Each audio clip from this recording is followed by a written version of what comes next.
2001년 5월 미국 네바다주 라스베이거스. 햇살이 내리쬐는 오후 한 젊은 여성이 호텔 주차장을 걷고 있었습니다. 그녀의 이름은 커스틴 블레이즈 로바토, 당시 18세. 고등학교를 갓 졸업하고 스트리퍼로 일하며 생계를 이어가고 있었죠. 하지만 그날 그녀의 평범한 일상이 한순간에 무너져 내립니다. 커스틴이 자신의 차로 걸어가던 순간 한 남성이 뒤에서 그녀를 덮칩니다. 소리 지르지 마. 얌전히 굴어. 낯선 남성은 그녀의 옷을 벗기려 손을 뻗었고 커스틴은 극도의 공포에 빠졌습니다. 하지만 그 순간 커스틴은 주머니 속에 넣어두었던 작은 접이식 나이프를 꺼냅니다. 그리고 그녀를 덮친 남성의 하체를 향해 그 칼날을 휘두릅니다. 남성은 비명을 지르며 주저앉았고 커스틴은 그대로 도망쳐 차를 타고 도주했습니다. 그녀는 가까운 친구들과 지인들에게 그녀는 자신을 해치려던 남성을 정당방위로 제압했다고 말합니다. 그 남자가 나를 강간하려고 했어. 그래서 나는 그곳을 베어냈어. 이 이야기는 곧 입소문을 타며 퍼져나갑니다. 누구도 그녀가 이 사건으로 살인 혐의로 체포될 것이라고는 예상하지 못했습니다. 커스틴은 자신이 한 행동이 정당방위라고 믿고 있었습니다. 하지만 2달 후 끔찍한 시신이 라스베이거스의 쓰레기장에서 발견되면서 그녀의 인생은 전혀 다른 방향으로 흘러가기 시작합니다. 정당방위일 뿐이었다. 하지만 그 끝은 징역 100년이었다. 시신 발견과 용의자 체포. 2001년 7월 8일 네바다주 라스베이거스. 한 여름밤 시내 외곽에 위치한 은행 주차장 인근 쓰레기장에서 비명이 울려 퍼집니다.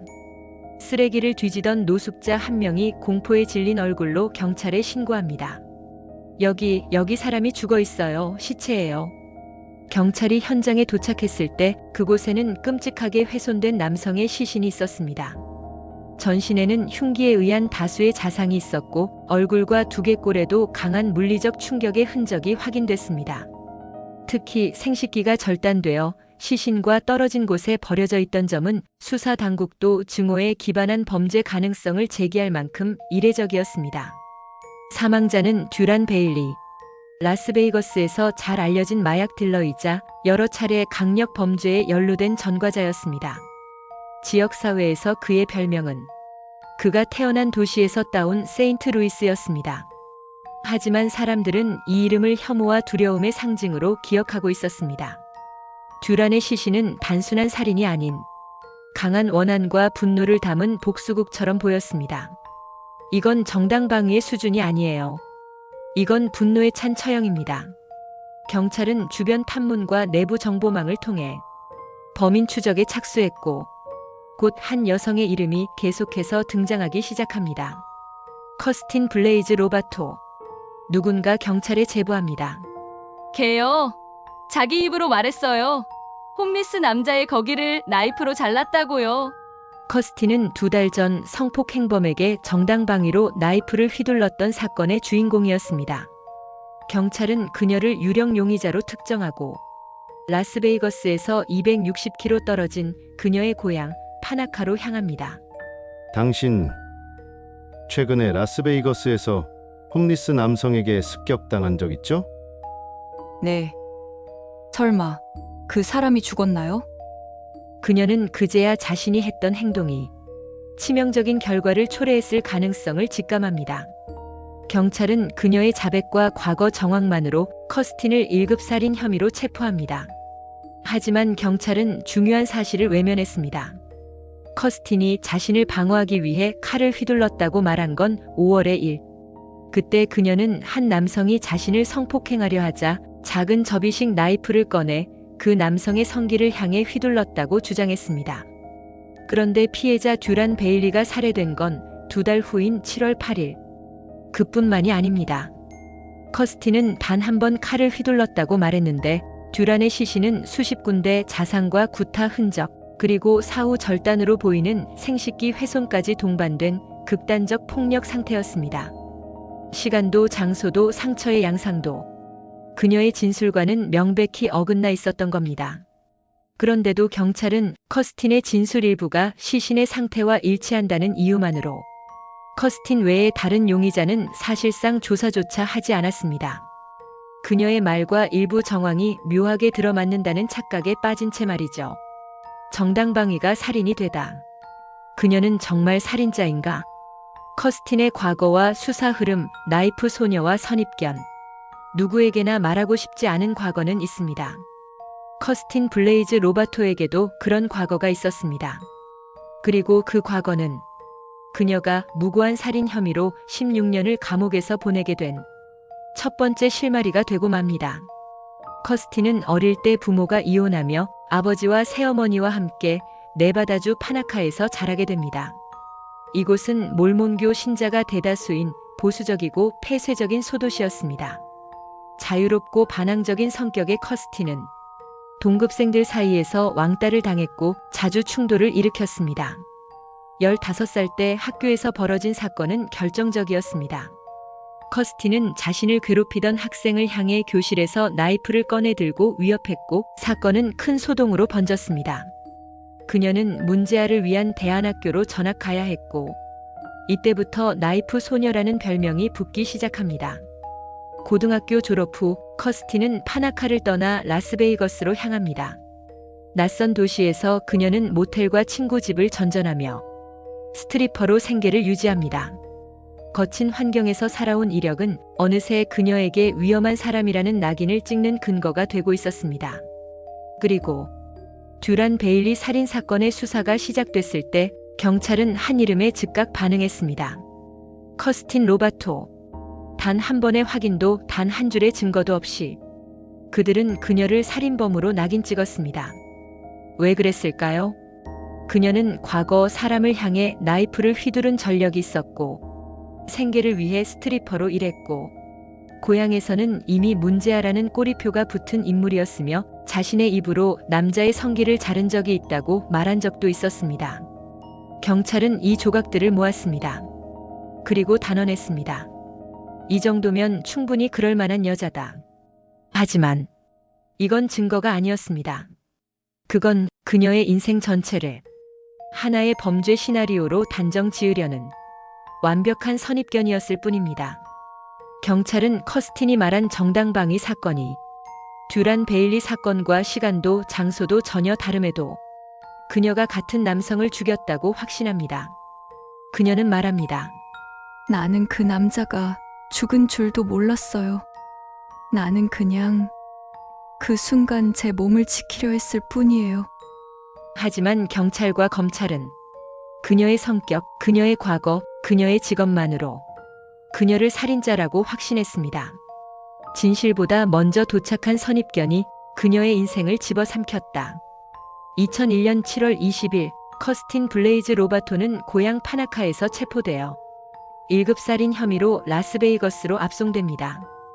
경찰의 질문은 집요했고 커스틴은 과거 자신이 경험한 정당방위 사건을 털어놓습니다. 그 남자가 뒤에서 덮쳤어요. 그래서 나이프로 그 사람 거길 베었어요. 그녀는 성폭 행범에게 반격한 이야기를 고백했지만 수사관들은 그것을 살인의 자백으로 받아들였습니다. 하지만 이 사건엔 결정적인 모순이 있었습니다. 시간의 불일치. 커스틴이 공격당한 사건은 2001년 5월 하순, 그녀가 묵던 호텔 주차장에서 발생.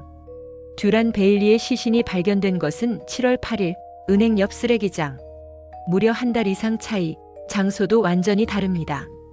두 사건은 같을 수가 없는 시간과 장소에서 벌어진 것입니다. 공격 수법의 차이. 커스틴의 진술. 한 번 찔렀고 그 틈에 도망쳤다. 그는 그 자리에서 울부짖었다. 실제 피해자 듀란의 시신. 전신 수차례 자상, 안면구타, 두개골 파열, 성기 절단 후 멀리 던져짐. 단순한 자기 방어의 찌름과는 거리가 먼 잔혹하고 계획적인 살인이었습니다. 증거의 부재.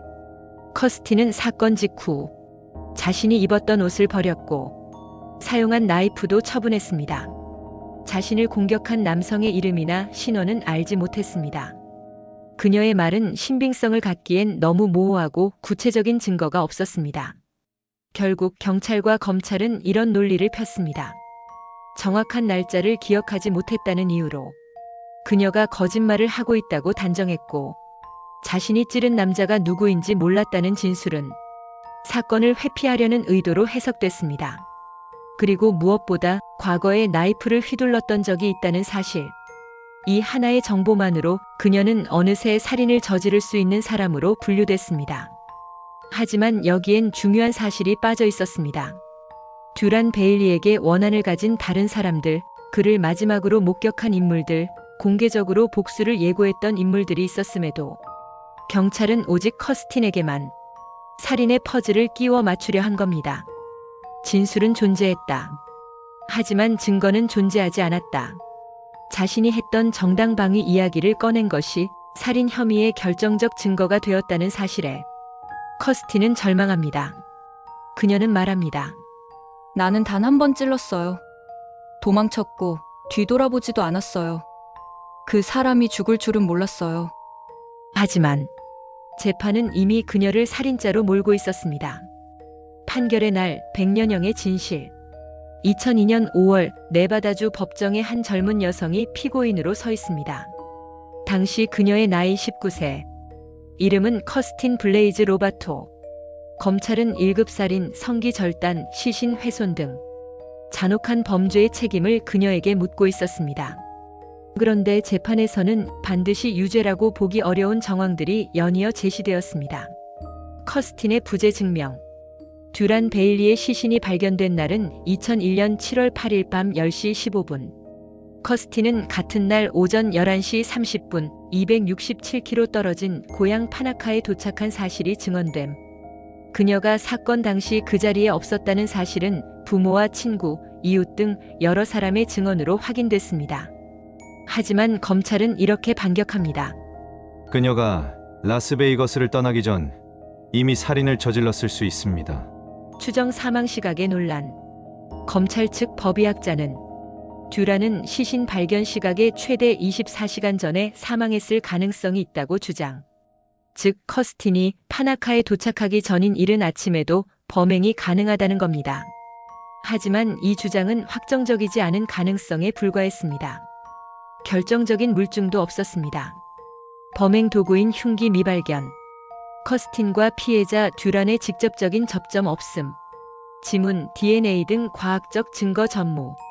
재판은 물증이 아닌 정황과 과거의 인물성을 근거로 이루어졌습니다. 검찰은 커스틴의 과거 이력, 나이프 사건, 직업 등을 강조하며 그녀가 그럴 법한 사람이라고 주장했습니다. 그녀는 폭력적이고 스트리퍼이며 과거에도 칼을 휘둘렀습니다. 이 범죄는 그녀가 저질렀을 수밖에 없습니다. 물증도 없고 알리바이도 있었지만 커스틴은 재판에서 한마디도 제대로 반박할 수 없었습니다. 난 그 사람을 본 적도 없어요. 왜 아무도 내 말을 믿어주지 않는 거죠? 2002년 5월 19일 커스틴 블레이즈 로바토는 1급 살인죄로 징역 40년에서 100년형 선고. 미국 교도소 시스템상 실질적으로는 종신형에 가까운 선고였습니다.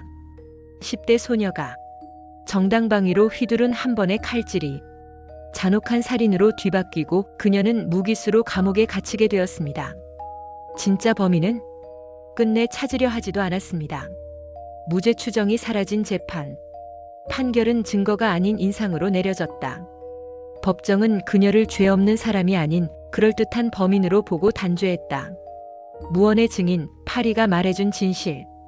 2017년 10월 커스틴이 유죄 판결을 받고 무기징역으로 수감된 지 15년이 지나고 있었습니다. 한때 칼을 든 살인자로 낙인 찍힌 그녀는 여전히 자신의 무죄를 주장하며 항소를 포기하지 않았습니다. 그리고 그녀의 이야기를 믿는 한 변호인단이 새로운 증거를 법원에 제출합니다. 그 증거는 파리, 즉 곤충이었습니다. 법의학에서 곤충은 종종 무언의 증인으로 불립니다. 특히 검정파리는 시신이 언제 사망했는지를 밝히는데 매우 유용하죠. 검정파리는 사망한 지 수분 이내에 시신에 접근, 입, 상처 부위 등의 수백 개의 알을 낳음. 그 알은 빠르게 유충으로 성장, 고온일 경우 24시간 안에 알이 유충으로 변태. 시신이 오래 방치되어 있었을 경우 반드시 파리의 알 또는 유충이 발견되어야 합니다. 하지만 듀란 베일리의 시신에서는 파리의 아란게도 유충 단 하나도 발견되지 않았습니다. 즉, 그는 사망 직후 곧바로 발견되었을 가능성이 높다는 뜻입니다. 만약 그가 24시간 이상 방치되었다면 파리의 생물학적 흔적이 남지 않았을 리 없습니다. 이 분석 결과는 그동안 검찰이 주장해온 사망 시간은 커스틴이 라스베이거스를 떠나기 전이라는 전제를 완전히 뒤집어 놓았습니다. 시신 발견 시간 7월 8일 오후 10시 15분. 커스틴의 알리바이 같은 날 오전 11시 30분 파나카 도착 267km 거리. 검찰도 이를 공식적으로 인정할 수밖에 없었습니다. 2017년 12월 19일 커스틴 블레이즈 로바토에 대한 유죄 판결이 공식적으로 파기됩니다. 16년 만에 한 여성은 사법제도가 만든 거대한 오해로부터 해방되었습니다. 감사하지만 잃어버린 시간은 다시 돌아오지 않잖아요. 파리는 거짓말을 하지 않는다. 진실은 과학 속에 있었다. 진실의 값 50억 원의 사과. 2017년 12월 네바다주 고등법원은 커스틴 블레이즈 로바토의 유죄 판결을 공식적으로 파기합니다. 그녀는 16년 만에 자유를 얻었습니다. 하지만 그녀가 진짜 원한 것은 감옥 문을 나서는 것만이 아니었습니다. 나는 그냥 자유만 바란 게 아니에요. 진실을 인정받고 싶었어요. 커스틴은 자유의 몸이 된 이후 곧바로 미국 연방지방법원에 민사소송을 제기합니다. 그녀가 상대해야 할 대상은 네바다주 경찰과 검찰, 그리고 그들이 대표하는 미국 사법 시스템 전체였습니다. 소송의 핵심 주장. 수사기관은 커스틴이 무죄임을 알고 있었거나 최소한 의심할 수 있었음에도 강압적으로 자백을 유도하고 사건을 살인으로 조작했습니다. 특히 형사들은 성폭행 피해자의 트라우마를 이용해 허위 자백을 받아냈고 다른 용의자들을 수사조차 하지 않았다는 사실도 드러났습니다. 커스틴의 변호인은 말합니다. 그녀에게 남은 10대와 20대는 없습니다. 사라진 청춘에 대해 국가는 책임져야 합니다. 결과 미국 역사상 이례적인 배상 판결. 2024년 12월 12일 연방 배심원단은 다음과 같은 판결을 내립니다. 커스틴에게 총 3,400만 달러, 한화 약 50억 원의 손해배상 지급 명령. 수사 담당 형사들에게도 1인당 1만 달러의 개인 배상금 부과. 법이 그녀를 풀어줬지만 진실은 이 판결로 비로소 확인되었다. 이제 끝났어요. 하지만 제 인생이 어디서부터 다시 시작될 수 있을지 그건 아직 모르겠어요. 16년. 한 사람의 젊음, 그 시간이 감옥 안에서 흘러갔습니다. 물증 없이 내려진 유죄 판결, 과학이 밝혀낸 진실, 그리고 국가의 뒤늦은 사과. 진실을 증명하는 데 걸린 시간 16년. 그 시간의 값 50억 원. 그리고 그 누구도 그 시간을 돌려줄 수는 없었습니다. 이 사건은 단지 한 사람의 억울한 이야기로 끝나지 않습니다. 이것은 우리 모두가 마주할 수 있는 사법제도의 그림자입니다. 당신이라면 억울함을 어떻게 증명하시겠습니까? 진실은 늦게 올 수 있지만 절대 멈추지 않는다. 지금까지 커스틴 로바토 사건 16년의 억울함 시리즈를 시청해 주셔서 감사합니다. 이야기를 통해 우리가 배워야 할 것은 의심보다 신중함, 단죄보다 진실, 그리고 사람의 인생은 되돌릴 수 없다는 것입니다.